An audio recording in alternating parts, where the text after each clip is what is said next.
नमस्कार। Esoteric traveller में आप सभी का स्वागत है। आशा करती हूँ आप और आपका परिवार स्वस्थ और सुरक्षित होंगे और आप अपने साधना मार्ग पे अच्छे से डटे होंगे। मैं आप सभी से माफ़ी मांगना चाहती हूँ क्योंकि पिछले हफ्ते मैं एक भी वीडियो अपलोड नहीं कर पाई। बहुत ज़्यादा काम की वजह से मुझे समय नहीं मिल पाया कि मैं कोई वीडियो बनाकर एडिट करके उसे डाल पाऊँ। लेकिन हाँ, मैं आगे ज़रूर प्रयास करूँगी कि जिस तरीके से हर हफ्ते चैनल के द्वारा 3 वीडियो अपलोड की जाती थी वैसे ही आगे होता रहे। तो चलिए शुरुआत करते हैं आज के टॉपिक को। क्या आपने कभी सोचा है कि आप जीवन भर किसके साथ रहेंगे? आपको जीवन भर किसका साथ मिलेगा? या कौन है जो व्यक्ति जो आपके अच्छे और बुरे दिनों में, आपके भावनिक उतार चढ़ाव में आपके साथ, आपका हाथ थामे रहेगा? मुझे पता है आपके दिमाग में कौन आया है। आपके दिमाग में शायद आपके माता पिता आए होंगे, या फिर शायद आपके पति या पत्नी, या फिर आपके बच्चे। इन्हीं का ख्याल आपके मन को छू गया होगा कि भले दुनिया में कुछ भी हो जाए, मेरा परिवार मेरा साथ कभी नहीं छोड़ेगा। लेकिन अगर यही लोग आपके दिमाग में आए हैं तो मैं आपको कहूंगी कि थोड़ा रुक जाइए, क्योंकि इसका जवाब ये नहीं है। आपके जीवन में संपूर्ण जीवन भर ना कि आपके परिवार वाले ही आपके साथ रहेंगे और ना ही आपके दोस्त। कोई गारंटी नहीं है कि ये लोग अंतिम क्षण तक आपका साथ देंगे। तो ऐसे में कौन है जो आपकी पहली सांस से आपके अंतिम सांस तक आपके साथ रहेगा, आपका साथ निभाएगा? तो इसका उत्तर है, वो है आप स्वयं। जी हाँ, आप ही है जो आपके हर सुख दुख में संपूर्ण समर्पित भाव से खुद के साथ खड़े रहे हैं। दूसरा कोई भी आपको उतना नहीं समझ पाया है जितना आप स्वयं को जानते हैं। इसीलिए हमें अपनी स्वयं की परवाह करना जरूरी है। जब हम भारतीय संस्कृति में पले बड़े होते हैं तो हमें बचपन से ही दूसरों की परवाह करना, दूसरों का ख्याल रखना, बड़े बूढ़ों की देखभाल करना, बच्चों की जिम्मेदारियां लेना आदि चीजें सिखाई जाती है। अपने आप को हमेशा ही हम लास्ट में रखते हैं और दूसरों को प्रायोरिटाइज करते हैं, क्योंकि क्योंकि यही शिक्षा बचपन से हमें दी जाती है। अगर हम जरा भी अपनी परवाह करें या खुद के बारे में सोचे तो हमें स्वार्थी या बस अपना सोचने वाला या सोचने वाली, खुदगर्ज इंसान कहकर बुरा फील कराया जाता है। ऐसे में खासकर घर के बड़े बेटे, घर के प्रमुख व्यक्ति, महिलाएं, ये सब दूसरों की चिंता करते हुए ही जीवन बिता देते हैं, और जब इन्हें जरूरत पड़ती है तो बहुत कम बार इन्हें मदद मिल पाती है, क्योंकि दूसरों का ख्याल रखने वाला अपना खुद का ख्याल तो रख ही लेगा। ऐसे कहकर इन्हें टेकन फॉर ग्रांटेड लिया जाता है।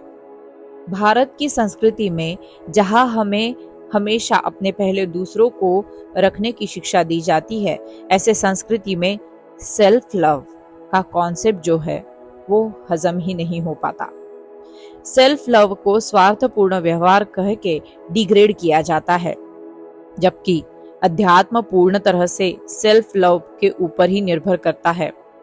अध्यात्म में हर व्यक्ति को दूसरों के लिए करुणापूर्ण व्यवहार करना सिखाया जाता है, लेकिन उसी समय खुद से भी करुणापूर्ण व्यवहार रखने पर जोर दिया जाता है। अध्यात्म में यही कहा जाता है कि आपके अंदर जो है वही आप संसार को दे पाते हो। मतलब यदि आपके अंदर क्रोध है तो आप दूसरों पे अपने अंदर का क्रोध निकालेंगे और वाइब्रेशन भी क्रोध वाली ही फैलाओगे। यदि आपके अंदर करुणा है तो आप सद्भाव और अनुकंपा की तरंगे ही दूसरों में फैलाओगे। इसीलिए किसी भी व्यक्ति को सबसे पहले अपने आप पे कार्य करना चाहिए। जो भी वह दूसरों में चाहता है वह दूसरों को देने के लिए उसे सक्षम होना पड़ेगा।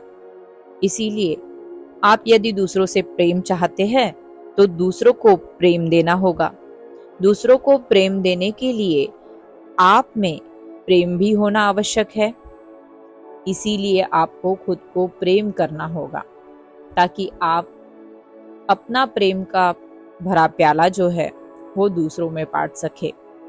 भारतीय संस्कृति में खुद से प्यार करने को अंडररेटेड किया गया है। वह एक तरह से गलत है, यह धारणा हमारे मन में पैदा की जाती है। लेकिन आपको बता दूं कि सेल्फ लव यानी खुद के अच्छे और बुरे दोनों साइड्स को स्वीकारना और उस पे काम करके अच्छे गुणों को बढ़ाना और दुर्गुणों को दूर करना ही सेल्फ लव है। बहुत सारे लोग सेल्फ लव को गलत मायने में भी लेते हैं। सेल्फ लव यानी खुद के लिए शॉपिंग करना, जंक फूड खाना, इसे सेल्फ लव समझा जाता है। या जरूरत के समय पर केवल अपना ही विचार करना यानी सेल्फ लव नहीं है। सेल्फ लव भी इंक्लूसिव होता है। अध्यात्म में सेल्फ लव यानी अपने खुद के डार्क साइड्स को, अपने अंदर की दुर्प्रवृत्तियों को हम देखते हैं, जानते हैं कि यह हमारे स्वयं के उन्नति के लिए भी विनाशकारी है और उसे निकालकर फेंकने पे काम करते हैं, क्योंकि अपनी खुद की डार्क साइड्स का सामना करना काफी धैर्य का काम है और इन्हें निकालना भी। लेकिन इसका सबसे पहला फायदा अगर किसी को होता है तो वह आपको खुद को होता है। सेल्फ लव के अंदर कुछ बेसिक चीजें आती है जिसे आप अपने जीवन का हिस्सा बनाकर अपने आप की देखभाल करना शुरू कर सकते हैं। सबसे पहले तो अपने शरीर को सुदृढ़ और निरोगी बनाना। दूसरा, ध्यान द्वारा अपने मन और मस्तिष्क का पोषण करना। और तीसरा, अपनी सारी कमियों का सामना करना बहुत ही धैर्य से और उनसे छुटकारा पाने की कोशिश करना। सेल्फ लव से अपने आप का पोषण कर समाज के प्रति हम अपना योगदान काफी मात्रा में दे पाएंगे। यदि आज तक आपने खुद को सबके बाद अंत में रखा है तो आज से ही शुरुआत करें सेल्फ लव की और सेल्फ केयर की। आशा है कि मेरी आज की वीडियो से आपको कुछ ना कुछ इंसाइट तो जरूर मिली होगी। अगर आपको वीडियो अच्छी लगती है तो जरूर इसे आपके दोस्तों में शेयर करें। चैनल को अगर आपने अभी तक सब्सक्राइब नहीं किया है तो मैं कहूँगी कि इसे लाइक, शेयर और सब्सक्राइब जरूर करें। और आपके जो भी विचार है, आपके मन के अंदर जो भी सवाल है, उसे कमेंट बॉक्स में जरूर लिखें। अगर आप मुझ तक पर्सनली पहुंचना चाहते हैं तो डिस्क्रिप्शन बॉक्स में दिए गए ईमेल पर आप मुझे संदेश भेज सकते हैं। मैं मिलती हूँ आपको अगले वीडियो में एक नए टॉपिक के साथ। तब तक के लिए अपने और अपने परिवार का ख्याल रखें, सुरक्षित रहे। सबका मंगल हो, सबका कल्याण हो।